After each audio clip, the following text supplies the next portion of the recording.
জয় হিন্দ। তোমরা দেখছো তোমাদের প্রিয় চ্যানেল ফিলসফিক্যাল সলিউশন সেন্টার। আমি তোমাদের সঙ্গে রয়েছি বিপ্লব বিশ্বাস। আজকে নিয়ে এসেছি তোমাদের জন্য যে বৌদ্ধ দর্শন থেকে আমাদের এইবার এসএলএসটিতে কেমন কেমন প্রশ্ন আসতে পারে তার উপরে একটি ভিডিও। তোমাদের আর একটা বিষয় বলার ছিল যে এই যে আমরা যে ক্লাসগুলি করছি বা যে বিষয়গুলি রয়েছে সেই সব কিন্তু আমাদের টেলিগ্রাম চ্যানেলে কিন্তু এই ভিডিওর পিডিএফগুলি বা যে কোশ্চেনের পিডিএফগুলি, সেখানে মক টেস্ট চলছে, সব কিছু আমাদের কোথায় রয়েছে? আমাদের টেলিগ্রাম চ্যানেলটার মধ্যে রয়েছে। তোমরা সেখানে যোগ হয়ে এবং দেখবে আমাদের ডেসক্রিপশন বক্সের মধ্যে রয়েছে সব লিঙ্কগুলি রয়েছে, ফেসবুকের লিঙ্ক রয়েছে, টেলিগ্রামের লিঙ্ক রয়েছে, সব লিঙ্কগুলি সেখানে রয়েছে। তোমরা অবশ্যই সেখানে গিয়ে তোমাদের ওই ডেটাগুলিকে কালেক্ট করে নিও, টোটালি ফ্রি। এক পয়সারও এখানে কিন্তু সম্পর্ক নেই। অনেক জায়গায় যেমন টাকার থাকতে পারে যে প্রথমে টাকা জমা দিয়ে তারপর করতে হচ্ছে, এখানে কিন্তু টাকার কোনো ব্যাপার নেই। অনেকে কমেন্ট করছো, টাকার কোনো ব্যাপার নেই এখানে। কেউ যদি এই চ্যানেল থেকে টাকা চায় মনে করবে সে ভুয়ো, কিন্তু সে কিন্তু তোমার ঠকানোর চেষ্টা করছে। তো চলো আর দেরি না করে আজকের কোশ্চেনকে দেখি আমরা। তো আজকে বৌদ্ধ দর্শন থেকে তোমাদের যে কোশ্চেনগুলি আজকে নিয়ে আসা হয়েছে, সেই বৌদ্ধ দর্শনের মোটামুটি আজকে একটা ভিডিওতে আমরা মোটামুটি বৌদ্ধ দর্শনের সম্পূর্ণ কিছুকে ক্যাপচার করবো, যেটা মোটামুটি আমাদের কি বলে সিলেবাসের মধ্যে রয়েছে। সেই বিষয়ের মধ্যে থেকে মোটামুটি কোশ্চেন একদম কমপ্লিট করার চেষ্টাই করা হয়েছে। তো দেখা যাক দেখে আজকে কোশ্চেন আমরা কি রেখেছি। দেখো, প্রথম কোশ্চেন, সবার প্রথমে কোশ্চেন হচ্ছে বৌদ্ধ দর্শনের মতে দুঃখ বলতে, বৌদ্ধ দর্শনের বা বৌদ্ধ মতে দুঃখ বলতে কি বোঝায়?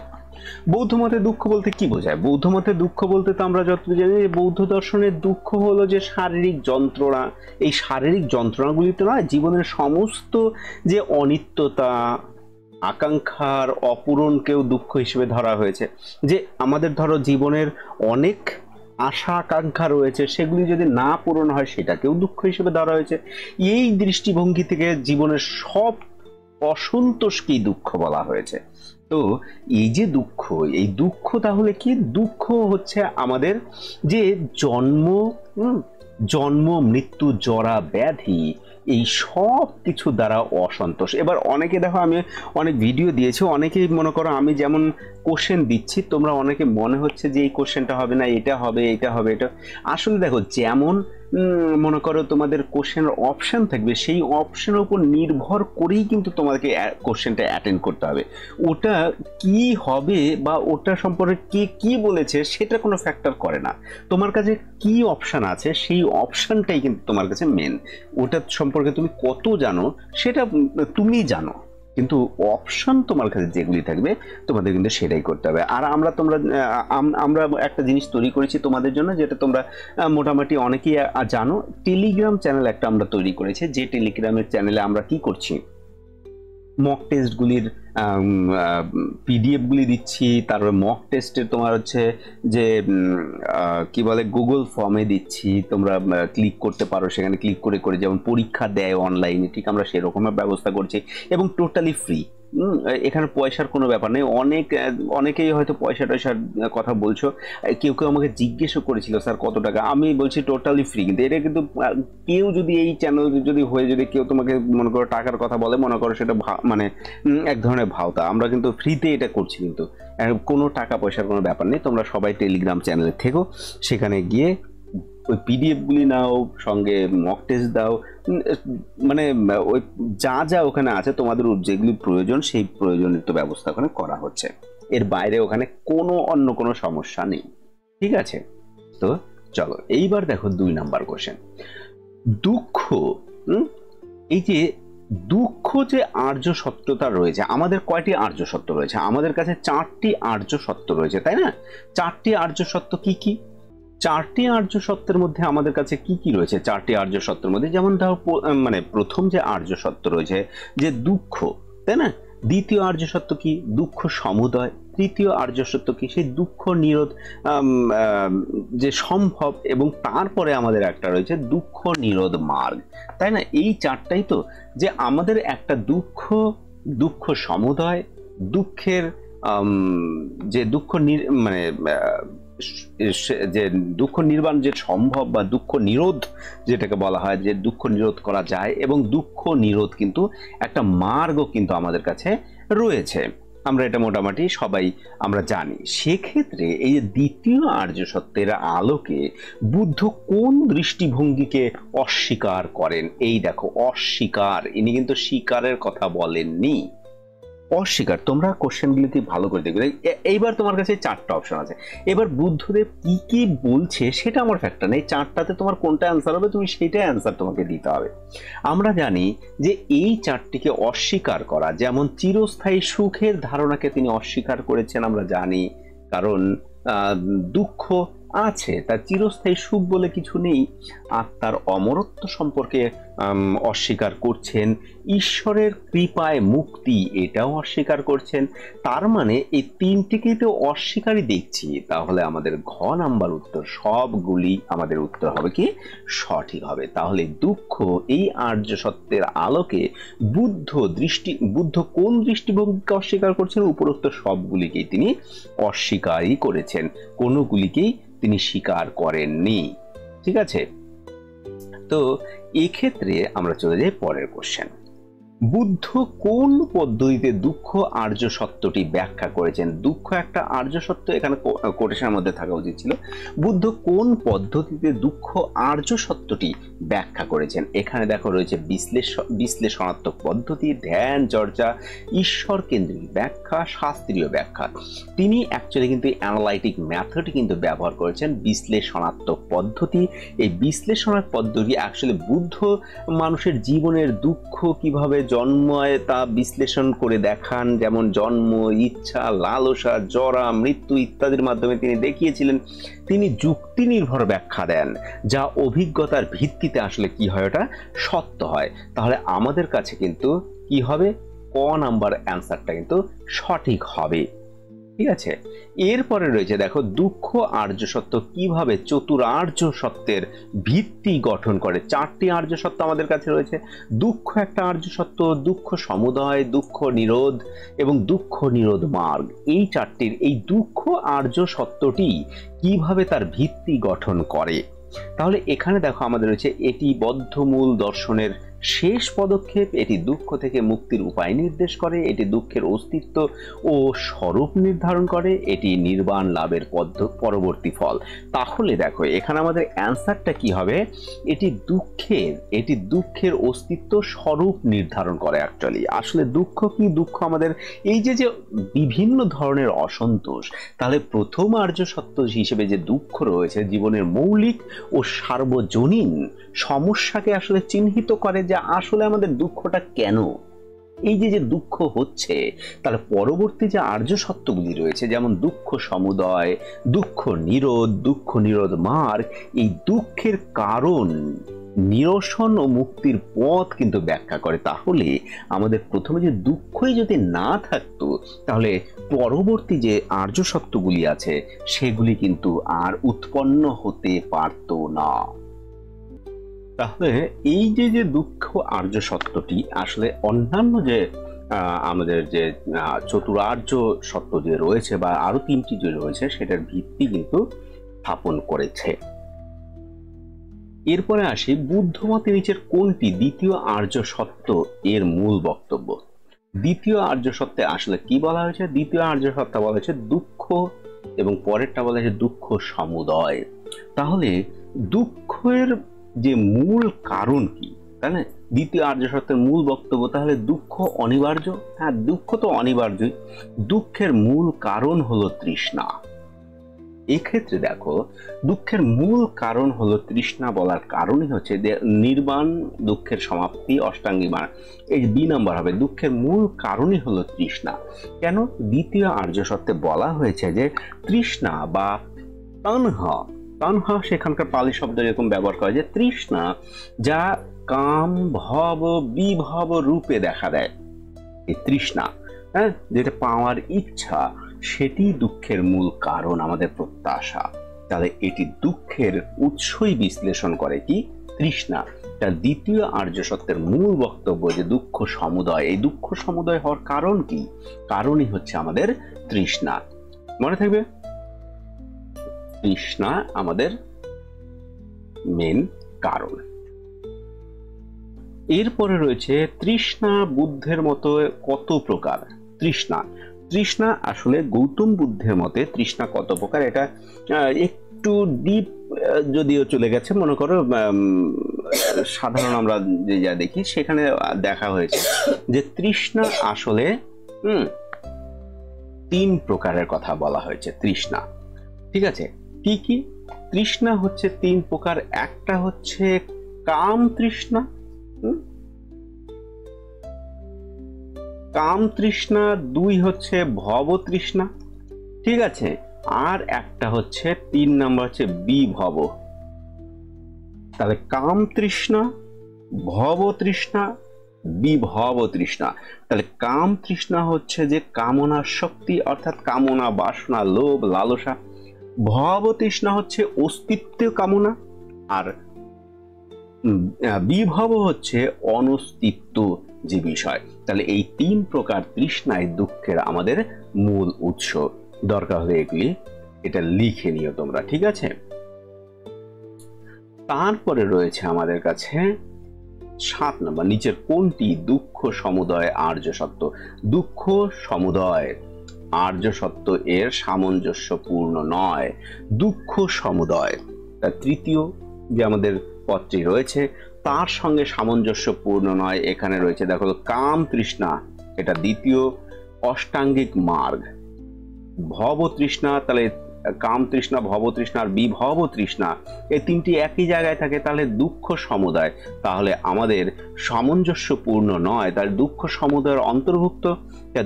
দুঃখ সমুদয়, তাহলে অষ্টাঙ্গিক মার্গ, এটা হচ্ছে আমাদের চতুর্থ আর্য সত্যের সঙ্গে, মানে 4 নম্বর যে আর্য সত্যটি রয়েছে সেই 4 নম্বর আর্য সত্যের সঙ্গে যুক্ত, তাই না? যে দুঃখ নিরোধ মার্গ অর্থাৎ মুক্তির পথ। তাহলে এই 3টি আমাদের সঙ্গে সামঞ্জস্যপূর্ণ, কিন্তু অষ্টাঙ্গিক মার্গ আমাদের সঙ্গে সামঞ্জস্যপূর্ণ নয়, ঠিক আছে। এরপর রয়েছে তৃষ্ণা দ্বারা বদ্ধ মূলত কি বোঝাতে চেয়েছেন, বুদ্ধ। তৃষ্ণা দ্বারা বুদ্ধ মূলত কি বোঝাতে চেয়েছেন? তিনি অ্যাকচুয়ালি এটাই দেখো, এটা দেখার কোনো অপশন দেখো, এখানে রয়েছে শারীরিক ক্ষুধা, পারমার্থিক জ্ঞান, কামনা, আকাঙ্ক্ষা। কামনা ও আকাঙ্ক্ষাকেই বুঝিয়েছেন। তৃষ্ণার দ্বারা তিনি কি বুঝিয়েছেন? কামনা ও আকাঙ্ক্ষাকেই বুঝিয়েছেন। কেন? কারণ বুদ্ধ মতে তৃষ্ণা, কামনা, বুদ্ধ তৃষ্ণা বা তৃষ্ণা বলতে কামনা, আকাঙ্ক্ষা, মোহ, লালসা, বাসনা ইত্যাদি যে চক্রবৎ সংসারে আবদ্ধ করে, মানে করে রাখে, যে দুঃখের সৃষ্টি করে, তাকেই বোঝানোর চেষ্টা করেছেন। আর এই তৃষ্ণাই দ্বিতীয় আর্য সত্যের মূল আলোচ্য বিষয় কিন্তু বলা হয়েছে। তাহলে তৃষ্ণা বুদ্ধ মতে কামনা ও আকাঙ্ক্ষাই বোঝাতে চেয়েছেন। এরপরে দেখো তৃতীয় আর্য সত্য অনুসারে দুঃখের নিরোধ সম্ভব হয় কিসে? তৃতীয় আর্য সত্য অনুসারে দুঃখের নিরোধ সম্ভব হয় কিসে? সেটা অষ্টাঙ্গিক মার্গ অনুসরণে। তার মানে এইটা দুঃখের যে নিরোধ রয়েছে তার কিন্তু তার পরের আরেকটা বলা হয়েছে যে দুঃখ নিরোধ মার্গ বলা হয়েছে। তাহলে অষ্টাঙ্গিক মার্গের কথা বলা হয়েছে, তা অষ্টাঙ্গিক মার্গ দুঃখ নিরোধ সম্ভব হয়, তাই কিনা? তাহলে সেখানে দুঃখ নিরোধ সম্ভব হচ্ছে। এখানে দেখো বুদ্ধ এরকম বলছেন যে ইচ্ছা যে রয়েছে আমাদের, মানে তৃষ্ণা যে রয়েছে, সেটা বন্ধ করলে দুঃখের নিরোধ সম্ভব, এবং সেই পথ হলো অষ্টাঙ্গিক মার্গ। এবং অষ্টাঙ্গিক মার্গের মধ্যে যে কনক্লুশন পর্যন্ত আমাদের রয়েছে, বা যে একদম শেষ পর্যন্ত সমাধি পর্যন্ত, তাহলে এই চতুরার্য সত্য যে বিষয়টা রয়েছে সেটা কিন্তু তৃতীয়ের প্রয়োজনীয়তা উল্লেখ করে, তাই না? তাহলে এখানে অষ্টাঙ্গিক মার্গ এই কথাটাই বলবে। তৃতীয় আর্য সত্য অনুযায়ী নিরোধ বলতে কি বোঝায়? তৃতীয় আর্য সত্য অনুযায়ী নিরোধ বলতে কি বোঝায়? নিরোধ বলতে কি বোঝাবে? দুঃখের সম্পূর্ণ নিবৃত্তি। তাহলে এখানে দেখো তৃতীয় আর্য সত্যে কি বলা হয়েছে? দুঃখ নিরোধ, অর্থাৎ দুঃখকে শেষ করা যেতে পারে। তাহলে দুঃখের সম্পূর্ণ নিবৃত্তিকেই এখানে বোঝানোর চেষ্টা করা হয়েছে। যেমন ধরো নিরোধ হিসেবে বলা হয়েছে নিঃশেষ করা। তাহলে বুদ্ধ কেমন বলছেন? জীবনের যাবতীয় দুঃখ, যেমন ক্লেশ ও পুনর্জন্মের যে বন্ধন, সম্পূর্ণরূপে বিলুপ্ত করাকেই কি বলা হবে? নিরোধ বলা হবে। তাহলে আর এই নিরোধ হলে কি হবে, তোমার মুক্তি হবে, আর এই মুক্তিকে কি বলা হবে, নির্বাণ বলা হবে। ঠিক আছে, এরপরে রয়েছে 11, দুঃখ নিরোধ শব্দ বন্ধটি কি বোঝায়? দুঃখ নিরোধ শব্দ বন্ধটি আমাদের অ্যাকচুয়ালি এখানে দেখো পঞ্চস্কন্ধের অস্বীকার, আত্মার শুদ্ধতা, তৃষ্ণার নির্মূল ও নির্বাণ লাভ, অনিত্য, এই যে দেখো সি নাম্বার। তাহলে এখানে অপশন যা থাকবে অপশন অনুযায়ী তোমাকে কি করতে হবে, অ্যান্সার করতে হবে। তুমি এবার নিরোধ বলতে কি বোঝো তোমার উপর নির্ভর করবে না। তাই তৃষ্ণার নির্মূল ও নির্বাণ লাভকে কি বোঝানো হয়েছে, নিরোধ বোঝানো হয়েছে। ঠিক আছে, নিম্নোক্ত কোনটি তৃতীয় আর্য সত্যের লক্ষণ নয়? নিচের কোনটি তৃতীয় আর্য সত্যের লক্ষণ নয়?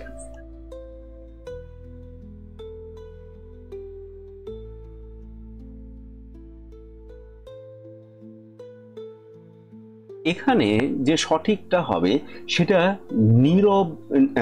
নিরোধ রূপতা, প্রশান্ততা, বিরাগ, আত্মজ্ঞানের বিকাশ। এখানে দেখো তৃতীয় আর্য সত্যের লক্ষণ হচ্ছে আসলে কিন্তু আত্মজ্ঞানের কিন্তু বিকাশ। ঠিক আছে, কেন? কারণ আত্মজ্ঞান বা আত্মার উপলব্ধি যে হিন্দু দর্শন বা ভারতীয় যে দর্শন, খালি 4 ভাগ ব্যতীত মোটামুটি এগুলি হিন্দু দর্শনই বলা হয়েছে, যেখানে মনে করো বা ভারতীয় দর্শন হিসেবে আমরা বলি, হিন্দু দর্শন না বলে, কারণ হিন্দু দর্শন একটা স্পেসিফিকেশন দিয়ে দিবে। তাহলে যে ভারতীয় দর্শনের বিষয় হলেও কিন্তু বৌদ্ধ দর্শন যে আত্মার যে অস্তিত্ব স্বীকার করা হয় না, সেখানে কিন্তু কি করেছে, আত্মার অস্তিত্ব তো স্বীকার করা হয়নি। সেখানে সেখানে বলা হয়েছে পঞ্চস্কন্ধের সমাধি, মানে সমাহারকে একরকম বলা হয়েছে, কিন্তু সেখানে কিন্তু নিত্য আত্মা কিন্তু ওরকম স্বীকার করা হয়নি, তাই না? আত্মার অস্তিত্ব স্বীকার করেন, এই জন্যই তো তাদের অনাত্মবাদ তারা স্বীকার করছেন। তাহলে নিরোধ তত্ত্বে বিরাগ, প্রশান্তি, নির্মলতা এই গুণগুলি তাদের থাকে, কিন্তু আত্মজ্ঞান নয়। নিরোধ যে সত্যটা রয়েছে সেখানে কিন্তু আত্মজ্ঞান কিন্তু সেখানে হচ্ছে, মানে থাকছে না। তাহলে তৃতীয় আর্য সত্যের লক্ষণ নয়। দেখো তাহলে নিরোধ রূপতা, প্রশান্ততা, বিরাগ এগুলি থাকছে, কিন্তু আত্মজ্ঞানের বিকাশ কিন্তু আর থাকছে না। এরপরে রয়েছে দেখো নিম্নলিখিত কোনটি চতুরার্য সত্যের সঠিক ক্রম? আর্য সত্য কি? সবার প্রথমে দুঃখ নিরোধ, দুঃখ সমুদয়, দুঃখ নিরোধ মার্গ। তা দুঃখ সংযম নাই, দুঃখ তৃষ্ণা, দুঃখ এইটা দেখো সঠিক বোধ হয়, দুঃখ সমুদয় নিরোধ মার্গ, একদম সঠিক। এবার তোমাদের সামনে দেখো পরবর্তী যে কোশ্চেনটা রয়েছে 14 নম্বর, বুদ্ধ মতে দুঃখের মূল কারণ কি? দুঃখের মূল কারণ কি? বুদ্ধ মতে দুঃখের মূল কারণ আমরা কিছুক্ষণ আগেই দেখেছি, তৃষ্ণা। তাই তৃষ্ণা আসলে বুদ্ধ বলছেন তৃষ্ণা বা আকাঙ্ক্ষায় দুঃখের মূল কারণ। মানে যে চতুরার্য সত্যের দ্বিতীয় সত্য যে সমুদয়, সেখানে এর মূল বক্তব্য তৃষ্ণা। আমরা একটু আগেই এই কোশ্চেনটাকে দেখেছি। অষ্টাঙ্গিক মার্গে সম্যক আজীব কি নির্দেশ করে? অষ্টাঙ্গিক মার্গে সম্যক আজীব কি নির্দেশ করে? সম্যক আজীব এটা নির্দেশ করে, সম্যক আজীব সম্পর্কে আমরা জানি যে এটা মানে হচ্ছে এমন পেশা যা জীবিকা গ্রহণ করা, যা অন্যের জীবন বা সমাজের ক্ষতি না করা। এর মধ্যে একটা কথা বলছিল যে যেমন সেখানে মদ বিক্রি করা, পশু হত্যা করা, দাস ব্যবসা এগুলি নিষিদ্ধ, এগুলি করা যাবে না। তার মানে সম্যক আজীব বলতে আমরা যেটা বুঝি, এমন এক জীবিকা যা অন্যকে ক্ষতি না করে করা হয়। তাহলে এটা আমাদের সঠিক হবে। দেখো নিরোধ বলতে কি বোঝায়? নিরোধ বলতে দুঃখের সম্পূর্ণ অবসান। এটা আমরা কিছুক্ষণ আগেই এই কোশ্চেনটাকে আমরা একবার করেছি। আমি কোশ্চেনটাকে ঘুরিয়ে দিয়েছি এই কারণে। এখানে দেখো তোমরা একটা বিষয়কে ক্লিয়ার রাখার চেষ্টা করো, দ্বাদশ নিলাম, দরকার হলে এটা ছবি উঠিয়ে রাখো। কোন সময় দেখো 12টা কোশ্চেন আছে এখানে, 12টা কোশ্চেন কিন্তু হচ্ছে এখানে।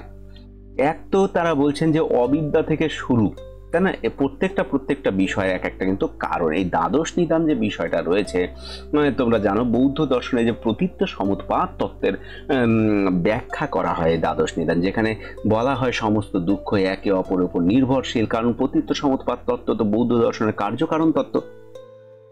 এই প্রক্রিয়াকে বোঝানোর জন্য দ্বাদশ নিদান অর্থাৎ 12টি কারণ সমূহের ধারাবাহিকভাবে ব্যাখ্যা করা হয়েছে। তা ধারাবাহিকভাবে ব্যাখ্যা করা হলে দ্বাদশ নিদানগুলি দেখো, এখানে দ্বাদশ নিদান কিন্তু পরিষ্কার রয়েছে। দেখো, অবিদ্যা, সংস্কার, বিজ্ঞান, নামরূপ, সরায়তন, হ্যাঁ, স্পর্শ, বেদনা, তৃষ্ণা, উপাদান, ভব, জাতি এবং জরামরণ। তা জরামরণের কারণ কি?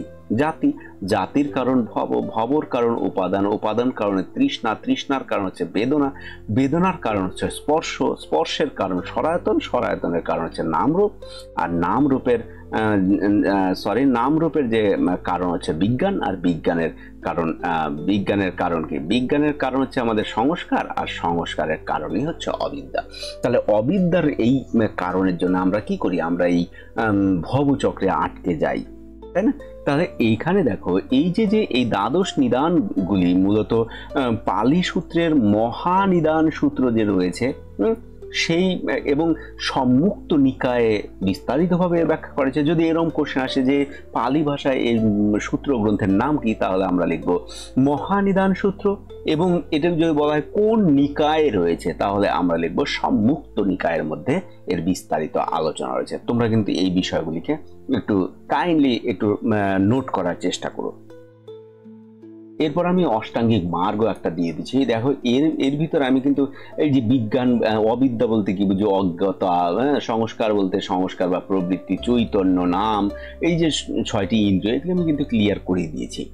এবং বৌদ্ধ দেখো অষ্টাঙ্গিক মার্গ যে বিষয়টা রয়েছে, বৌদ্ধ অষ্টাঙ্গিক মার্গ এখানে দেখো পরিষ্কার করে আমি তোমাদের সামনে কিন্তু উপস্থাপন করার চেষ্টা করেছি যে এই যে 3টি ভাগে কিন্তু অ্যাকচুয়ালি ভাগ করা হয়েছে এই বিষয়টাকে।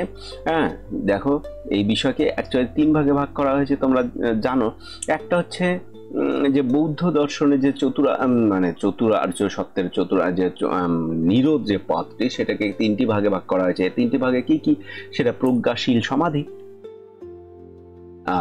প্রজ্ঞাশীল সমাধি হিসেবে দেখো এখানে রাখা হয়েছে। একটা হচ্ছে প্রজ্ঞা, এখানে বলা হয়েছে শীল, আর একটা বলে সমাধি। তা প্রজ্ঞার মধ্যে আছে আমাদের কিন্তু কি কি? দুটো। প্রজ্ঞার মধ্যে কি কি আছে? একটা সম্যক দৃষ্টি আর সম্যক সংকল্প। শীলের মধ্যে রয়েছে আমাদের 3টি: সম্যক বাক, সম্যক কর্মান্ত, সম্যক আজীব। এবং সমাধিতে রয়েছে সম্যক ব্যায়াম, সম্যক স্মৃতি এবং সম্যক সমাধি। এগুলি কি, কাকে বলে, তোমরা মোটামুটি সবাই জানো। এবং এটাকেও তোমরা একটু যদি নোট করে রাখো, তোমাদেরই সুবিধা হবে পরবর্তী আরো কোশ্চেন দেখতে বা তোমাদের কোরিলেশন তৈরি করতে। হ্যাঁ, দেখো, প্রতীত্য সমুৎপাত শব্দের আক্ষরিক অর্থ কি? প্রতীত্য সমুৎপাত তত্ত্ব আমরা জানি যে এটা কোনো কিছুর উপরে নির্ভর করে অন্য একটা কিছুর উৎপত্তি। তাহলে এই যে পরস্পর নির্ভর উৎপত্তি, তার মানে একটার উপর নির্ভর করে কার্যের উপর নির্ভর করে কার্যের উৎপত্তি, কারণের উপর নির্ভর করে কার্যের উৎপত্তি। তাই প্রতীত্য এর অর্থ হচ্ছে নির্ভর করা এবং সমুৎপাত তত্ত্বের অর্থ হচ্ছে উৎপত্তি। তাহলে প্রতীত্য সমুৎপাত যেমন এই যে সব বস্তু বা অবস্থায় একে অপরের উপর নির্ভর করে উৎপন্ন হয়, তাকেই প্রতীত্য সমুৎপাত তত্ত্ব বলা হবে। তাহলে তা পরস্পরের উপর নির্ভরশীল যে উৎপত্তি, সেটাই প্রতীত্য সমুৎপাত তত্ত্ব বলতে কি বোঝায় আসলে? প্রতীত্য সমুৎপাত তত্ত্ব একটি কার্যকারণ। এখানে ঈশ্বরের ইচ্ছার সৃষ্টি, এই যে কার্য, এই যে কার্যের চূড়ান্ত উদ্দেশ্য, সরি না, এটা তো হবে না। এখানে দেখো, ঈশ্বরের ইচ্ছা, আত্মার চিরন্তন কার্য, চূড়ান্ত উদ্দেশ্য, এইটা হবে কার্যকারণ সম্পর্কের অন্তর্নির্ভরতা। তার হচ্ছে দ্বাদশ নিদান। দ্বাদশ নিদান একটা, তাহলে এটা 9 রশ্মি হওয়ার কথা, 9 রশ্মি হবে দ্বাদশ নিদান। তাহলে এই তত্ত্ব কি করে? কোনো জিনিস বা ঘটনায় একটা একাকার সৃষ্টি হতে পারে না। তাহলে কোনো কিছু নির্ভরশীল একে অপরের উপরে, তাহলে একটি অস্তিত্ব বা অনুপস্থিতির জন্য যা জন্ম দেয় বা নষ্ট করে, এরকম একটা বিষয় কার্যকারণে যে অন্তর্নির্ভরতা। এরপর রয়েছে অবিদ্যা সম্ভব সংস্কার। এই উক্তিটি বা এই সূত্রটি কি বোঝায়? দেখো, এখানে এই সূত্রটি অ্যাকচুয়ালি গীতার কর্মযোগ, চারবাকদের অনুভূতি বিজ্ঞান, দ্বাদশ নিদান নিঃস্বভাববাদ। এখানে যে অবিদ্যার থেকে শুরু করে একদম তোমার বিষয় দেখো, এই যে তোমাদের কিছুক্ষণ আগে যে আমি বিষয়টাকে দেখালাম, দেখো অবিদ্যা সংস্কার বিজ্ঞান এই বিষয়কেই কিন্তু এখানে বলার চেষ্টা করা হচ্ছে। যে অবিদ্যা সম্ভবা সংস্কার, তার মানে আরো রয়েছে, এই সূত্রটি কিন্তু আমাদের দ্বাদশ নিদানকেই বোঝায়। কারণ বৌদ্ধ দর্শনের যে দ্বাদশ নিদান, এই 12 নিদানস, এটা কিন্তু প্রতীত্য সমুৎপাদবাদের যে দ্বাদশ ধাপের ব্যাখ্যা। তাহলে এর শুরু অবিদ্যা থেকে, তার শেষ যে পচ্ছা যে সংস্কার দিয়ে, অর্থাৎ অবিদ্যা থেকে সংস্কার জন্মায়। তার মানে এই যে বিষয়কে এখানে ব্যাখ্যা করা হয়েছে সেটা আমাদের দ্বাদশ নিদান। তাহলে অ্যান্সার হবে কি দ্বাদশ নিদান। বুদ্ধদেব প্রতীত্য সমুৎপাদ তত্ত্বের মাধ্যমে কি অস্বীকার করেছেন? নৈতিকতা, পুনর্জন্ম, চিরন্তন আত্মা, দুঃখ। তিনি কিন্তু চিরন্তন আত্মাকেই অস্বীকার করেছেন, বলছেন চিরন্তন আত্মা হয় না। তার মানে প্রতীত্য সমুৎপাদ অনুযায়ী কোনো চিরন্তন আত্মা নেই, সবই মানুষ প্রবাহ। তাহলে আত্মা বলতে কোনো শাশ্বত সত্তা নেই। তিনি অনাত্মবাদ বা অনাত্ম তত্ত্ব, এই জন্যই না তিনি এই তত্ত্বটা দিয়েছেন যে অনাত্মবাদ, নৈরাত্যবাদ আমরা যে বিষয়কে দেখি। প্রতীত্য সমুৎপাদ তত্ত্বে দুঃখের মূলে কোনটি রয়েছে? দুঃখের মূলে আসলে কি রয়েছে? দুঃখের মূলে কি আছে? দুঃখের মূলে রয়েছে আমাদের সবার প্রথমে যেখানে, এখানে হচ্ছে মায়া, অবিদ্যা। মায়া কোথায়? অদ্বৈততে, অদ্বৈত মানে বেদান্তে। তাহলে এই অবিদ্যাই হচ্ছে আমাদের দুঃখের কি মূল। কারণ নিদান অনুসারে দুঃখ চক্রের শুরুই অবিদ্যা দিয়ে হয়। তাহলে অবিদ্যার ফলেই সংস্কার, আর তারপরে চেতনা ইত্যাদি উৎপন্ন হয়, যা পরিণামে দুঃখের সৃষ্টি করে। তাহলে অবিদ্যা। ঠিক আছে, নিম্নলিখিত কোনটি অনাত্মবাদ তত্ত্বের মূল ভিত্তি? অনাত্মবাদ। তাহলে অনাত্মবাদ আসলে কি বলে? অনাত্মবাদ বলে যে পঞ্চস্কন্ধ বিশ্লেষণের মাধ্যমে আত্মার অস্তিত্ব খণ্ডন করা যায়। তাহলে এখানে দেখো, এই যে দেখো সি নাম্বারটা অ্যান্সার তো সঠিক। কারণ পঞ্চস্কন্ধ বিশ্লেষণের মাধ্যমে যে আত্মার অস্তিত্ব তো খণ্ডন করা যায়, তার বুদ্ধদেব কেমন বললেন? বুদ্ধদেব আত্মার স্থায়ী অস্তিত্বকে অস্বীকার করেন এবং তিনি কি বলেছেন? তিনি বলেছেন মানুষের ব্যক্তিত্ব সেটা হচ্ছে পঞ্চস্কন্ধ। সেটা কি রূপ, বেদনা, সংজ্ঞা, সংস্কার, বিজ্ঞান, এটা দিয়ে সেটা গঠন করা যেতে পারে। কি? ব্যক্তির অস্তিত্ব বা মানুষের ব্যক্তিত্ব। তাহলে আত্মার কোনো চিরন্তন সত্তা নেই। এই আত্মার কোনো চিরন্তন সত্তা নেই, এটাই কিন্তু আমাদের অনাত্মবাদ। ঠিক আছে, মনে থাকবে। অনেকে আমাকে এর আগেও বলেছিল যে আত্মার কি বলে পঞ্চস্কন্ধের সমাহারিত আত্মা। হ্যাঁ, সেটা আত্মা, সেটা মানুষের ব্যক্তিত্বর কথা কিন্তু ভারত কি বলে এটা বৌদ্ধ দর্শনে কিন্তু বলা হয়েছে। কিন্তু চিরন্তন আত্মার কিন্তু ব্যাখ্যা কিন্তু বলা হয়েছে চিরন্তন আত্মা তো নেই, চিরন্তন আত্মা হতেই পারে না। ঠিক আছে, এটা কিন্তু বৌদ্ধ দর্শনে কিন্তু বলা হয়েছে। বৌদ্ধ দর্শনে নৈরাত্যবাদ কথাটির অর্থ কি বোঝায়? নৈরাত্যবাদ কথার অর্থ আত্মার অনস্তিত্ব স্বীকার, আত্মার অনস্তিত্ব স্বীকার, বিশ্বজগৎ ভ্রান্তি, আত্মার চিরন্তনতা, আত্মার অনস্তিত্ব। আত্মার অস্তিত্ব একটা স্বীকার রয়েছে, বিশ্বজগতের ভ্রান্তি, আত্মার অনস্তিত্বকেই বোঝানো হয়েছে নৈরাত্য। কারণ নৈরাত্য হচ্ছে আত্মার অভাব। যা বৌদ্ধ দর্শনে আত্মা বলে কিছু নেই, এটি কেবল একটা কল্পনা। তাহলে এই দৃষ্টিভঙ্গি থেকে যে ভারতীয় দর্শনে আত্মাবাদী তত্ত্বের বিরুদ্ধে কথা বলছেন, তাহলে আত্মা নৈরাত্যবাদের কথা তারা কিন্তু স্বীকার করছেন। বুদ্ধের মতে আত্মা অস্বীকার করার প্রধান যুক্তি কি? বুদ্ধের মতে আত্মাকে অস্বীকার করার প্রধান যুক্তি, তিনি আত্মা অনুভবযোগ্য নয়, আত্মা যুক্তি বিরুদ্ধ, আত্মা পরিবর্তনশীল নয়, আত্মা পঞ্চস্কন্ধে দেখা যায় না। একদম তাই, আত্মা পঞ্চস্কন্ধে দেখা যায় না, ওটা তার ব্যক্তিত্বকে দেখা যায়, মানুষের ব্যক্তিত্ব। তাহলে বুদ্ধ কি বলবেন? যা কিছু বিদ্যমান তা পঞ্চস্কন্ধের মধ্যে কিন্তু সীমাবদ্ধ। পঞ্চস্কন্ধ ব্যক্তিত্ব তৈরি করে, তার মধ্যে সীমাবদ্ধ। তাহলে আত্মা কিন্তু পঞ্চস্কন্ধে কিন্তু আসলে বোধগম্য হতে পারে না বা অধিগম্য হয় না। তার আত্মার অস্তিত্বকেও কিন্তু আর স্বীকার করা যায় না। তাহলে আত্মা পঞ্চস্কন্ধে কি হয়? পঞ্চস্কন্ধে দেখা যায় না। ঠিক আছে, বৌদ্ধ দর্শনে অনাত্মবাদ নীতির প্রধান দার্শনিক ফলাফল কোনটি? বৌদ্ধ দর্শনে অনাত্মবাদ নীতির প্রধান দার্শনিক ফলাফল কোনটি? প্রধান দার্শনিক ফলাফল কোনটি হবে? এখানে দেখো চারটি অপশন আছে। মুক্তির জন্য আত্মচিন্তা জরুরি, আত্মার অনস্তিত্বের মাধ্যমে অনাসক্তি জন্মায়, আত্মা ছাড়া নৈতিকতা সম্ভব নয়, আত্মা ছাড়া পুনর্জন্ম সম্ভব নয়। এখানে আত্মার অনস্তিত্বের মাধ্যমে অনাসক্তি জন্মায়, এইটা হচ্ছে তার নীতিতত্ত্বের, অনাত্মবাদের নীতির প্রধান বিষয় হবে। কেন? কারণ আত্মা নেই, মানে যেহেতু আমরা জানি যে আত্মা নেই, তাহলে আমার বা আমিত্ব অনুভূতির ভিত্তিও নেই।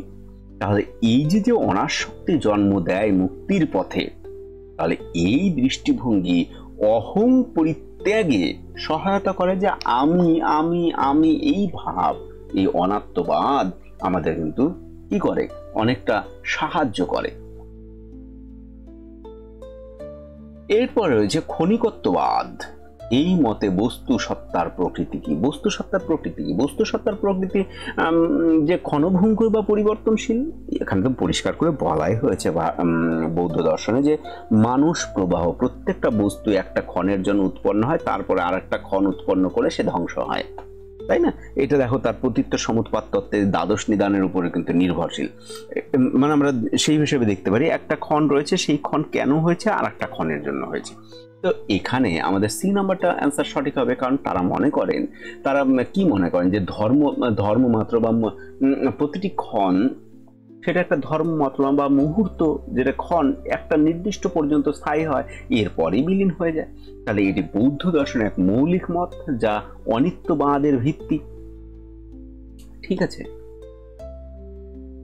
নিম্নলিখিত কোন তত্ত্ব ক্ষণিকত্ববাদ দ্বারা প্রত্যাখ্যাত, মানে বাদ দেওয়া হয়েছে?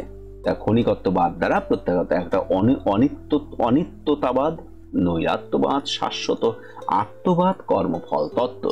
এখানে কিন্তু শাশ্বত আত্মবাদ, অর্থাৎ আত্মা শাশ্বত নয়। আত্মা তো আমরা কি করে বলবো যে পঞ্চস্কন্ধের সমাহার, আত্মা তো সেই সমাহারের মধ্যে দেখা যায় না। তো এখানে তারা বলছেন যে ক্ষণিকত্ববাদ আসলে কি বলে? ক্ষণিকত্ববাদ বলে যে চিরন্তন কোনো সত্তা কিন্তু নেই। তাহলে তারা আত্মাকে অনিত্য বা অনাত্ম বলেই মানবে। তাহলে এক্ষেত্রে শাশ্বত আত্মাবাদ তারা কি করবে? প্রত্যাখ্যান করবেন যে শাশ্বত আত্মা নেই। এরপরে রয়েছে বৌদ্ধ ক্ষণিকবাদে একটি বস্তু কত সময় স্থায়ী হয়? বৌদ্ধ ক্ষণিকবাদে তাহলে একটি ক্ষণ মাত্র। এখানে দেখো বি নাম্বার, এটা দেখার কোনো মানে নেই। এই কোশ্চেনটা আমরা কিছুক্ষণ আগে তো আলোচনা করেই আসছি যে একটা ক্ষণ মাত্র, আর এই ক্ষণ মানে হচ্ছে কিন্তু অতি সূক্ষ্ম একক, কোনো বস্তুর অতি সূক্ষ্ম একক। তাহলে বৌদ্ধ ক্ষণিকবাদে যে প্রত্যেক বস্তু একমাত্র ক্ষণ সময়কাল পর্যন্ত টিকে থাকে, তারপরে কিন্তু কি হয়? নষ্ট হয়ে যায়। এরপরে রয়েছে দেখো এখানে ক্ষণিকবাদে কোন দর্শনের অন্তর্গত এটি অংশ? ক্ষণিকবাদ কোন দর্শন অন্তর্গত? এটা বৌদ্ধ দর্শন।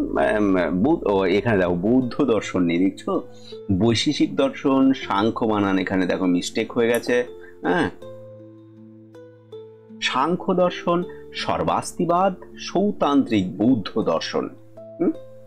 সৌতান্ত্রিক বৌদ্ধ দর্শন, এই যে ক্ষণিকত্ববাদ, এটি কিন্তু সৌতান্ত্রিক বৌদ্ধ দর্শনের অন্তর্গত। কারণ ক্ষণিকত্ববাদ মূলত এটা কিন্তু সৌতান্ত্রিক ও যোগাচার বৌদ্ধ দর্শনের বিশেষভাবে প্রচারিত হয়। তারা অ্যাকচুয়ালি কি করেছেন? প্রতিটি বস্তু বা ঘটনাকে ক্ষণভঙ্গুর বলেই ব্যাখ্যা করেন। যেখানে স্থায়ী সত্তার অস্তিত্ব অস্বীকার করা হয়, তাহলে এই ক্ষেত্রে সৌতান্ত্রিক দর্শনের অন্তর্গতটা বলতেই হচ্ছে। এরপরে রয়েছে হীনযান বৌদ্ধ ধর্মমতে নির্বাণ লাভের সর্বোচ্চ আদর্শ কোনটি? হীনযান বৌদ্ধ ধর্মমতে নির্বাণ লাভের সর্বোচ্চ আদর্শ কোনটি? নির্বাণ লাভের সর্বোচ্চ আদর্শ কোনটি? এখানে আমরা দেখো অপশন যদি যে দেওয়াই রয়েছে, তাহলে আমরা বি নাম্বার অর্হত। কারণ হীনযান সম্প্রদায় মতে এরা বলছেন যে নির্বাণ বা মোক্ষ লাভের চূড়ান্ত লক্ষ্য হলো অর্হত পদে উন্নীত লাভ হওয়া। তার অর্হত যে ব্যক্তি নিজেই মুক্তি লাভ করেন এবং অন্যকে মুক্তির জন্য কি করেন, অন্যের মুক্তির জন্য তিনি অপেক্ষা করেন না। তা বোধিসত্ত্ব যে আদর্শ, যে মনে করো বোধিসত্ত্ব যে আদর্শটি যে মহাযান সম্প্রদায়ের, যেখানে একজন ব্যক্তি নিজে মুক্তি না নিয়ে অন্য প্রাণীর মুক্তি সাধনে ব্রতী হয়, তাহলে হীনযান প্রধানত কি করবে, ব্যক্তিগত মুক্তিকে গুরুত্ব দেবে। মহাযানরা কি করেন, তারা অন্যের মুক্তিকে কি করেছেন, প্রাধান্য যেখানে দিয়েছেন, তারা হীনযানরা কি করেছেন, তারা কিন্তু অর্হত যেখানে নিজের মুক্তিকেই তারা কিন্তু কি করেছেন, গুরুত্ব দিয়েছেন। বোঝা গেল তো? তো এখানে হবে অর্হত। ঠিক আছে, এরপরে রয়েছে নিম্নলিখিত কোন শাস্ত্র হীনযান সম্প্রদায়ের প্রধান গ্রন্থ রূপে বিবেচিত? তোমরা এখানে দেখো লঙ্কাবতার যে সূত্রটা রয়েছে, লঙ্কাবতার সূত্র, তারপরে ধরো যেমন আমি তোমাদের বলি, যেমন মনে করো এই যে প্রধান গ্রন্থ যদি আমরা বলি, সেটা কিন্তু আমরা পালি ত্রিপিটককেই বুঝি। ঠিক আছে, কিন্তু হীনযান যে বৌদ্ধ ধর্ম প্রধান যে শাস্ত্র, সেটা তো এই পালি ভাষায় রচিত, তা ত্রিপিটক। কিন্তু এই যে ধরো বিনয় পিটক, সূত্র পিটক ও অভিধর্ম পিটক, এগুলি তিনটি ভাগে বিভক্ত। কিন্তু এই যে গৌতম বুদ্ধের যে মৌলিক শিক্ষাগুলি তার মধ্যে সংরক্ষিত হয়েছে। কিন্তু অন্যদিকে যদি আমরা দেখি, এই যে লঙ্কাবতার সূত্র আর এই যে গুহ্য সমাস সূত্র, এই দুটি মহাযান বৌদ্ধদের শাস্ত্র। আবার দেখো শতধর্মলঙ্কার যে রয়েছে, শতধর্মলঙ্কার যেটা রয়েছে, এটা কিন্তু লামাদের, অর্থাৎ দলাই লামার তোমার নাম শুনেছো, দলাই লামা, এটা লামাইজম বলা হয়। লামাইজমের অ্যাকচুয়ালি অনুসরণকারীরা এই গ্রন্থকে স্বীকার করে। তাই তোমরা কিন্তু মনে রেখো, তাহলে লঙ্কাবতার সূত্র, গুহ্য সমাস সূত্র, এটা হচ্ছে আমাদের যে মহাযানীরা, যোগাচার, সেই বৌদ্ধ ধর্মের শাস্ত্র। আর হচ্ছে এই শতধর্মলঙ্কার, এটা লামাদের। ঠিক আছে, লামাইজম বা তিব্বতী যে বৌদ্ধ ধর্মের অনুসারী তারা। কিন্তু হীনযানীরা কি করেছেন, পালি ত্রিপিটককে কিন্তু তারা স্বীকার করেছেন গ্রন্থরূপে। সৌতান্ত্রিক সম্প্রদায় অনুসারে জ্ঞান লাভ কি করে হয়, বা জ্ঞান লাভ কি?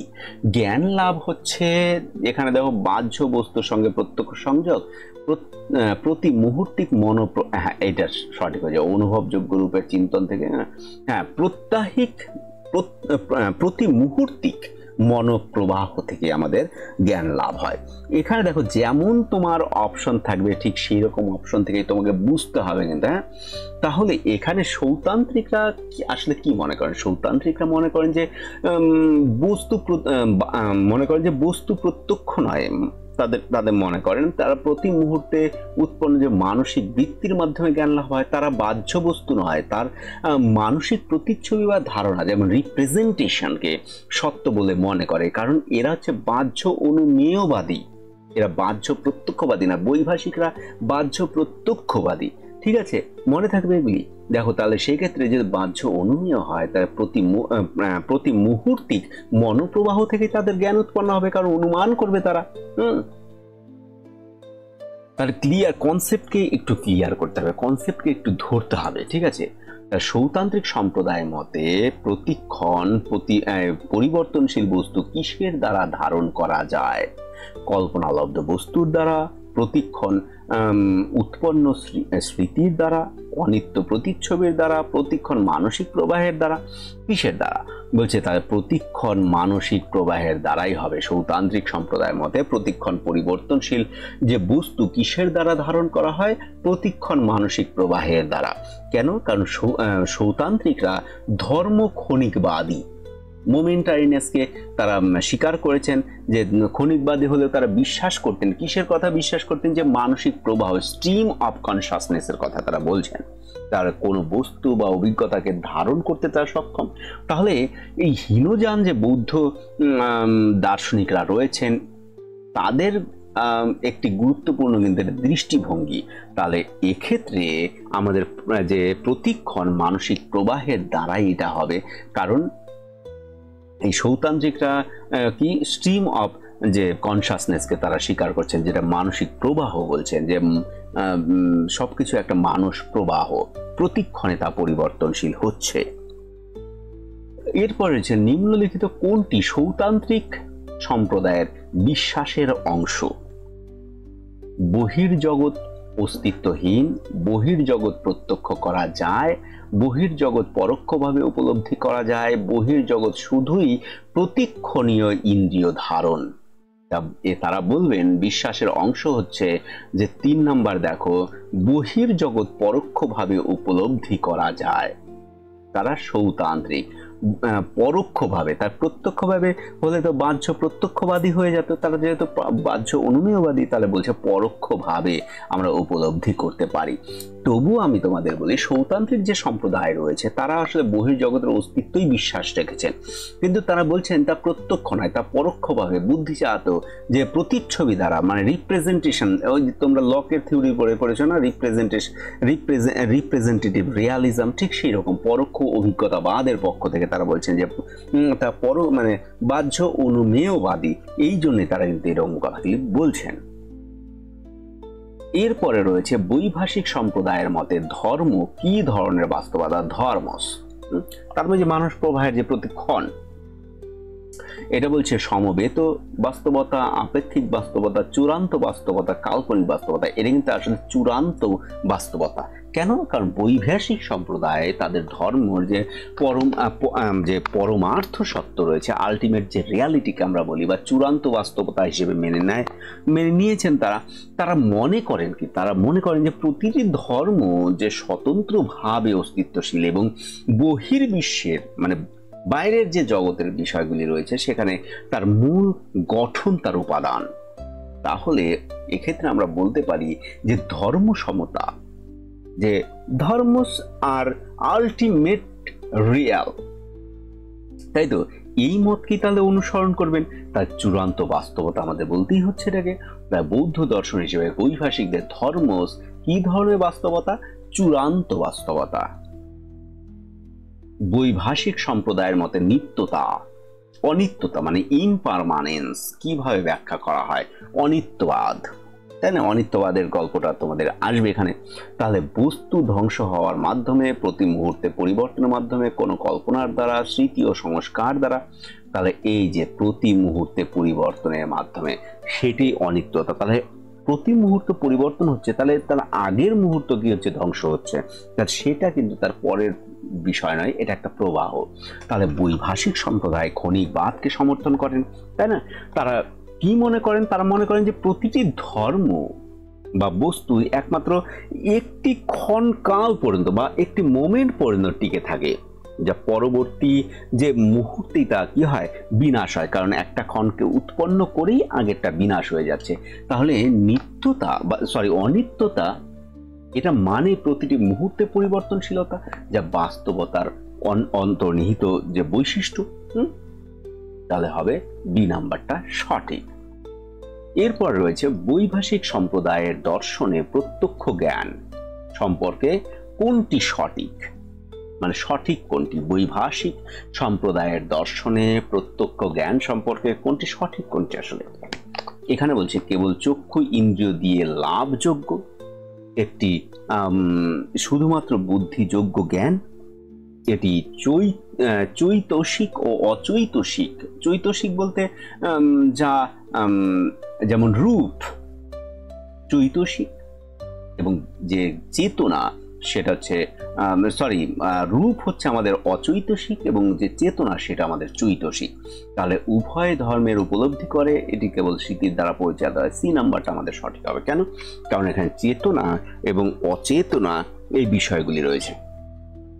দেখো, বৈভাষিক সম্প্রদায়ের মতে প্রত্যক্ষ জ্ঞান ইন্দ্রিয় ও মানুষ উভয় মাধ্যমে কিন্তু ধর্মের উপলব্ধি আমাদের ঘটে। তারা কি মনে করেন? যে প্রত্যক্ষ জ্ঞান দ্বারা রূপ ও বেদনা যে রয়েছে, আমাদের রূপ যেটাকে আমরা একটু আগেই তোমাদের আমি বললাম অচৈতসিক, এবং বেদনা বা বিজ্ঞান বা চেতনা যেটাকে বলছে সেটা হচ্ছে চৈতসিক, এই দুটিরই জ্ঞান লাভ সম্ভব। তাহলে যে জ্ঞান তত্ত্বের এটি একটি গুরুত্বপূর্ণ দিক। আর তারপরে এরা কি বাহ্য প্রত্যক্ষবাদী? তার বাহ্য প্রত্যক্ষর দিক থেকে তারা এটা ধর্মকে উপলব্ধি করবে। তাই না?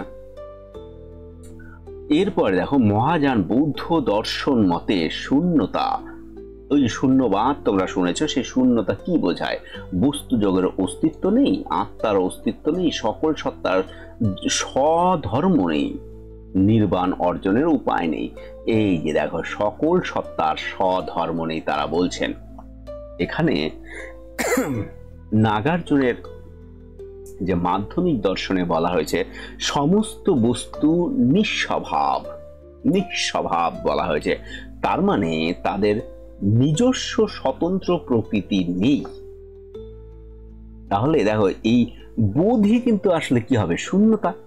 তাহলে একটি মানে যে অস্তিত্বের অস্বীকৃতি, এটা কিন্তু আসলে অস্তিত্বের অস্বীকৃতি নয়, এটা আসলে প্রত্যেক বস্তুর নির্ভরতার ভিত্তিতে যে উৎপন্ন হয় বলে তাদের নিজস্ব স্বতন্ত্র যে সত্তা নেই, সেটাই কিন্তু বলার চেষ্টা করেছে। এই দর্শন আসলে কি করে, মহাযান যে বৌদ্ধ তার যে কেন্দ্রীয় কিন্তু তাদের মূল মন্ত্র কিন্তু এটা। এই শূন্যতা মানে কিন্তু এরকম না যে তার অস্তিত্ব নেই, অস্তিত্ব এটাকে অস্বীকার করে না, তারা বলছে তার বোধ কেমন বোধ, যে তার নিজস্ব প্রকৃতি নেই এরকম বলছে, তার সেটাকে শূন্যতা বলা হয়েছে। বোধিচিত্ত ধারণা কোন সম্প্রদায়ের মূল বৈশিষ্ট্য? বোধিচিত্ত, এটা আমরা জানি যে এটা কিন্তু মহাযান সম্প্রদায়ের বোধিচিত্ত। কারণ বোধিচিত্ত বলতে কি বোঝানো? বোধিচিত্ত যে সকল যে সত্য রয়েছে, সত্তা, তার মুক্তির জন্য যে বোধি বা যে পরিপূর্ণ জ্ঞান লাভের যে সংকল্প আমরা নিই, যেমন ধর মহাযান বৌদ্ধ ধর্মে যে মৌলিক তাদের কিন্তু ধারণা, মৌলিক ধারণাই কিন্তু এটা। তা মহাযান একজন বৌদ্ধ ভিক্ষু কেবল নিজের মুক্তির জন্যই নয়, বরং অন্যের মুক্তির জন্যও তিনি কি হয়? অগ্রসর হন বা বোধিসত্ত্ব হিসেবে অগ্রসর হন, যে তোমার মুক্তি, আর যতক্ষণ না তোমার মুক্তি হচ্ছে আমারও মুক্তি সম্ভব নয়। তার মানে তারা কিন্তু কি করেন, যে প্রায়োরিটি দিয়েছেন মহাযানীরা অন্যের মুক্তিকে। আর হীনযানী, এটা আমরা একটু আগে একটা কোর্সের মধ্যে আলোচনা করেছিলাম, কিন্তু হীনযানরা কিন্তু আত্মমুক্তির লক্ষ্যের থেকে কিন্তু এইখানে ভিন্ন হয়। তাদের বোধিচিত্ত ধারণাকে মূল সম্প্রদায় হচ্ছে তারা কি? মহাযানী সম্প্রদায়। নিম্নলিখিতদের মধ্যে কে মহাযান দর্শনের অন্তর্ভুক্ত আচার্য হিসেবে পরিচিত? বাসবন্ধু, অশ্বঘোষ, মহাযান। এই দেখো আমি অশ্বঘোষ এখানে মহাযানী তো লিখেই দিয়েছি, ঠিক আছে। তাহলে আমাদের এই যে নিম্নলিখিত কে মহাযান সম্প্রদায় আচার্য গুরুত্বপূর্ণ, তারা অশ্বঘোষ তো গুরুত্বপূর্ণ নয়, কিন্তু তিনি মহাযানী। এখানে হবে বসুবন্ধু। বসুবন্ধুই এই যে মহাযানী সম্প্রদায়ের কিন্তু একটা গুরুত্বপূর্ণ যদি বলা যায়, তাহলে আমি যতদূর আর কি আমার মনে পড়ে সেই হিসেবে, যে এই যে বসুবন্ধু এবং তার যে ভাই, বুঝছো, তার অসঙ্গ বলেই বোধহয় নাম, বসুবন্ধু এবং তার ভাই অসঙ্গ বোধহয়, এরাই এই মহাযান যোগাচার বিজ্ঞানবাদী মহাযান দর্শনের কিন্তু কি করেছিলেন? ভিত্তি কিন্তু স্থাপন করেছিলেন। তাহলে এই দর্শনে আমরা যখন জানি বাহ্য জগৎ আসলে চৈতন্য প্রতিবিম্বিত এবং মতবাদ চৈতন্যবাদ যেটা বিজ্ঞানবাদ নামে পরিচিত, তাই মহাযান, এখানে মহাযানী আর একটা বিষয়কে যোগ করতে হবে, মহাযানী বিজ্ঞানবাদী, বিজ্ঞানবাদী দর্শনের গুরুত্বপূর্ণ। তাহলে এক্ষেত্রে সঠিক হবে এটা, ঠিক আছে। অশ্বঘোষ ও মহাযানী, তাহলে এক্ষেত্রে বসুবন্ধু এবং অসঙ্গ এই দুজনে মিলে করেছিলেন, তার বিজ্ঞানবাদ প্রতিষ্ঠা করেছিলেন। এবং দেখো যে নাগ সেন, যেটা নাগার্জুনকে বলি, কুমারিল ভট্টাচার্য তোমরা সবাই জানো তিনি মীমাংসা দর্শনের, তো এক্ষেত্রে আমাদের হবে কি? বাসুবন্ধু, বসুবন্ধু। এরপর রয়েছে নিম্নলিখিত কোনটি শূন্যবাদ মতবাদের একটি মৌলিক দৃষ্টিভঙ্গি? সমস্ত বস্তু স্বতঃসিদ্ধ আত্মা দ্বারা নিয়ন্ত্রিত, পারমার্থিক সত্ত্বে সমস্ত বস্তু শূন্য, জ্ঞানী বাস্তবতার একমাত্র মাধ্যম, প্রত্যক্ষ অভিজ্ঞতা জ্ঞানের উৎস। তাহলে এক্ষেত্রে কিন্তু এই যে দেখো পারমার্থিক সত্ত্বে সমস্ত বস্তুই আসলে কি? শূন্য। কেন বলছেন? নাগার্জুনের মাধ্যমে যে প্রতিষ্ঠিত যে মাধ্যমিক সম্প্রদায়, তারা কি মনে করতেন যে জগতের সমস্ত বস্তু ধর্ম তা শূন্য, তার মানে আত্মসত্তাবিহীন। আমরা একটু আগেও এটাকে আলোচনা করেছি। তারা বলছেন পঞ্চস্কন্ধ, ধর্ম, প্রত্যয় প্রভৃতি এই সব কিছুকেই নিরপেক্ষভাবে শূন্য বলেই তারা মনে করেন। তার পারমার্থিক সত্ত্বে হ্যাঁ কিছুই স্বাধীন অস্তিত্বের ধারণা তারা করেন না। পারমার্থিক সত্ত্বে সমস্ত বস্তু শূন্য, এই জন্য তাদের শূন্যবাদী বলা হয়েছে। মাধ্যমিক সম্প্রদায়ের মতে শূন্যতা বলতে কি বোঝায়? মাধ্যমিক সম্প্রদায়ের মতে শূন্যতাকে যে পরম যে আত্মার অস্তিত্বহীনতা, যুক্তিবিদ্যার অস্বীকার, সমস্ত সত্তার এই যে দেখো স্বধর্ম শূন্যতা, এই গল্পটা কিন্তু এতক্ষণ আমরা খালি করছি। এটা ঘুরিয়ে আমি এটাকে দেওয়ার চেষ্টা করেছি যাতে তোমাদের মনে করো এগুলি নিয়ে কনফিউশনটা না থাকে। এরপরে নিম্নলিখিত কোন পদ্ধতির সাহায্যে নাগার্জুন শূন্যতার দর্শন প্রতিষ্ঠা করেন? নাগার্জুন তার মাধ্যমিক কারিকা গ্রন্থে যেটা রয়েছে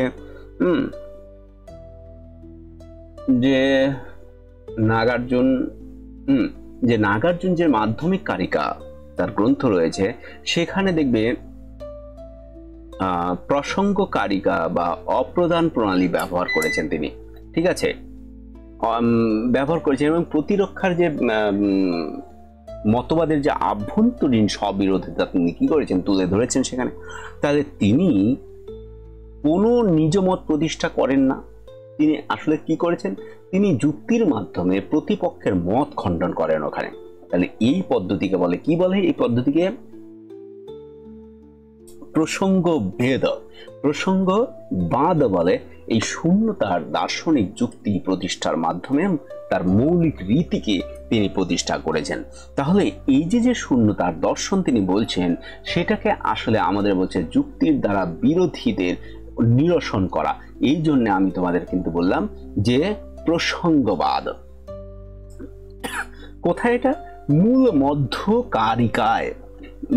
মধ্য কারিকা গ্রন্থে তিনি প্রসঙ্গবাদে এই শূন্যতা দর্শন তার প্রতিষ্ঠা করেছেন, বিরোধীদের মতকে খণ্ডন করেছেন। এখানে নিজের মত কোনো কিছু নেই। যোগাচার দর্শন অনুসারে বাহ্য বস্তু এক্সটার্নাল অবজেক্ট সম্পর্কে তাদের মত কি? যোগাচার দর্শন অনুসারে বাহ্য বস্তু সম্পর্কে যোগাচারদের মত কি? আসলে যোগাচার্যের মত কি? যোগাচাররা কি করেন? কনসাসনেসের কথা বলছেন, যে চেতনা। এবং এক্ষেত্রে দেখো, এই যে বাহ্য বস্তু শুধুমাত্র ধারণা বা চেতনার দ্বারা সৃষ্টি হয়, বাহ্য বস্তু শুধুমাত্র ধারণা বা চেতনার সৃষ্টি, এটাই হবে। তাহলে বিজ্ঞানবাদী সম্প্রদায়রা বাহ্য জগতে বস্তু নয়, এটি কেবল চেতনার প্রতিফলন বলছেন। এই দর্শন আসলে বাহ্যার্থ যে অসত্যবাদ, তা বহির্জাগতিক মানে বহির্বস্তুর যে অস্তিত্ব অস্বীকার করা হয়, তাহলে তারা বলছেন বস্তু নয় বরং চেতনাই প্রকৃত বাস্তবতা। তাহলে এক্ষেত্রে চেতনার সৃষ্টি হবে। এক্ষেত্রে দেখো আর একটা রয়েছে 45, যোগাচার দর্শনের মতে আলোয় বিজ্ঞান কি? আলোয় বিজ্ঞান হচ্ছে অভিজ্ঞতার উৎস, চেতনার গভীরতর স্তর। এই যে সেটাকে যোগাচারবাদ বলা হয়, যেখানে আলোয় বিজ্ঞান হলো এক ধরনের যোগাচার দর্শনের কেন্দ্রীয় তত্ত্ব। এখানে বলা হয়েছে, যেখানে বলা হয়েছে যে চেতনার যে গভীর স্তর, যেখানে পূর্ব জন্মের সংস্কার সঞ্চিত থাকে। তাহলে এক্ষেত্রে অন্যান্য যে 8টি মানে এর থেকে যে অন্যান্য যে 8টি যে বিজ্ঞান আমাদের উৎপন্ন হয়, তাহলে এক্ষেত্রে আলোয় বিজ্ঞান অভিজ্ঞতার উৎস, চেতনার গভীরতর স্তর হিসেবে ব্যাখ্যা করা হয়েছে এখানে। নিম্নোক্ত কোনটি যোগাচার বা বিজ্ঞানবাদী দর্শনের, বৌদ্ধ দর্শনের মূল শিক্ষার অন্তর্গত নয় বলছে? দেখছো, নয়। চিত্ত মাত্রবাদ, বাহ্যার্থ অসত্যবাদ, চেতনা সূত্র নিত্যত্ব, নিত্য সর্বব্যাপী সত্তা। তাহলে এখানে চিত্র মাত্রবাদ অন্তর্গত, বাহ্যার্থ অসত্যবাদ অন্তর্গত, চেতনা সূত্র নিত্যত্ব এটা অন্তর্গত, কিন্তু ঈশ্বরের কথা কিন্তু ঈশ্বর সর্বব্যাপী সত্তা এটাকে তারা স্বীকার করেননি, কারণ তারা ঈশ্বরের অস্তিত্ব বিশ্বাস করেন না। ঠিক আছে, ঈশ্বর সর্বব্যাপী সত্তা এই মতবাদ তাদের দৃষ্টিভঙ্গির কিন্তু বিপরীত। থেরবাদ বৌদ্ধ মতে নির্বাণ বলতে কি বোঝো? নির্বাণ, নির্বাণ আসলে কি? নির্বাণ হচ্ছে আমাদের দেখো আত্মার পরম মুক্তি, অনিত্য জগতের প্রতি 5 স্কন্ধের সম্পূর্ণ, এই যে এটা পঞ্চস্কন্ধের সম্পূর্ণ পরিত্যাগ এবং তৃষ্ণার নির্মূলই হচ্ছে আমাদের কি নির্বাণ, কাদের আমাদের থেরবাদ অনুসারী। ঠিক আছে, এরপরে রয়েছে মাধ্যমিক দর্শন অনুসারে নির্বাণ কি? মাধ্যমিক দর্শন অনুসারে নির্বাণ কোনো এক পরম তত্ত্বের আত্মোপলব্ধি, শূন্যতা অনুধাবনের মাধ্যমে, এই যে মাধ্যমিক দর্শন তার শূন্যতাকেই অনুধাবনের মাধ্যমে যে সাম্য প্রাপ্তিকেই তারা বলবেন। কারণ এই নাগার্জুন যে মাধ্যমিক মতে সম্পূর্ণ পদার্থ যে শূন্য, অর্থাৎ নিরস্বভাবের কথা বলেছে, নিঃস্বভাব, নির্বাণ ও সংসার আলাদা নয়, তাহলে উভয় শূন্যতার উপলব্ধি মিলে যায়। এক্ষেত্রে তাহলে তাদের প্রত্যয় কি? অস্তিত্বহীনতা উপলব্ধির মাধ্যমে মায়া ভাঙার যে পরিপূর্ণ জ্ঞান, সেটাই তার শূন্যতার অনুভবের মাধ্যমে সাম্যপ্রাপ্তি, সেটাই। যোগাচার বিজ্ঞানবাদী বৌদ্ধ মতে নির্বাণের প্রকৃতি কি? আমি 4টা তারা নির্বাণকে কিভাবে ভাবছেন সেই হিসেবে বলছি। হ্যাঁ, তারা মনে করেন বিজ্ঞানবাদীরা যে নিরপেক্ষ স্বরূপ উপলব্ধি করেছেন, বিজ্ঞানের নিরপেক্ষ স্বরূপ মানে চেতনাকে, তাহলে বিজ্ঞান বলতে চেতনা। তার যোগাচার যে তারা বাহ্য জগৎ, তাদের কাছে বাহ্য জগৎ মায়া, তার সবকিছু চৈতসিক ও বিজ্ঞান নির্ভর, মাইন্ড অনলি, যেখানে মাইন্ড একমাত্র বিষয়। তার নির্বাণ মানে ভ্রম থেকে মুক্ত হয়ে বিজ্ঞান বা চেতনার শুদ্ধ রূপকে উপলব্ধি করা, যার মধ্যে কোনো দ্বৈততা নেই। আর একটা রয়েছে দেখো এখানে, মহাযান বৌদ্ধ মতে নির্বাণের লক্ষ্য কিভাবে বোধিসত্ত্ব ভাবনার সঙ্গে সম্পর্কিত। তারা বৌদ্ধ মানে মহাযান বৌদ্ধ, তারা আসলে যেমন তারা বলবেন কি সর্বপ্রাণীর মুক্তি নিশ্চিত করাই নির্বাণ। কারণ মহাযানীরা তো সর্বপ্রাণীর মুক্তির কথা আগে বলছেন যে সবার মুক্তির পরে আমার মুক্তি হবে। ঠিক আছে, তা মহাযানী তারা বোধিসত্ত্ব ভাবনা গুরুত্বপূর্ণ, যেখানে তারা বলেন যে নিজের মুক্তি থেকে অন্যের মুক্তি সব থেকে শ্রেয়, অর্থাৎ প্রধান তারা বলছেন। তাহলে অন্যের মুক্তি না হলে নিজের মুক্তি হয়েও কোনো লাভ নেই। তাহলে আশা করি তোমাদের এই পর্যন্ত তোমাদের ছিল কোশ্চেন। এই পর্যন্ত তোমাদের বৌদ্ধ দর্শন ছিল। তো বৌদ্ধ দর্শন দেখো, বৌদ্ধ দর্শনকে কেমন বুঝতে পারছো বা বুঝতে পারছো না আমি সেটা তো জানি না, কিন্তু মোটামুটি এতে সম্পূর্ণ তো ক্লিয়ার হয়ে যাওয়ার কথা। সম্পূর্ণ যতটা ছিল তোমাদের সিলেবাস এসএসসির, মোটামুটি সেই সম্পূর্ণটা এর মধ্যে ক্লিয়ার হয়ে যায়। তো আর বেশি কথা না বাড়িয়ে আমি ভিডিও এখানেই শেষ করছি। দেখা হবে নতুন আর একটি ভিডিওতে, নতুনভাবে দেখা হবে। তো তোমরা এতক্ষণ এটাকে দেখতে থাকো। এটার পিডিএফ তোমরা অবশ্যই পেয়ে যাবে। পিডিএফ তৈরি হলে তোমরা জানো আমি পিডিএফ কোথায় দিয়ে দিচ্ছি আমাদের টেলিগ্রাম চ্যানেলে। এবং এটার উপরে আমি এইগুলি টপিক করে পরবর্তীতে ধীরে ধীরে আগে গুছিয়ে নিই একটু তোমাদের, তারপরে এগুলির উপরেও কিন্তু আমি তোমাদের গুগল ফর্মে দেবো, তোমরা যাতে ওগুলিকে প্র্যাকটিস করতে পারো। ঠিক আছে, তো ভিডিও এখানেই শেষ করছি। সকলকে ধন্যবাদ জানাচ্ছি। জয় হিন্দ, জয় ভারত।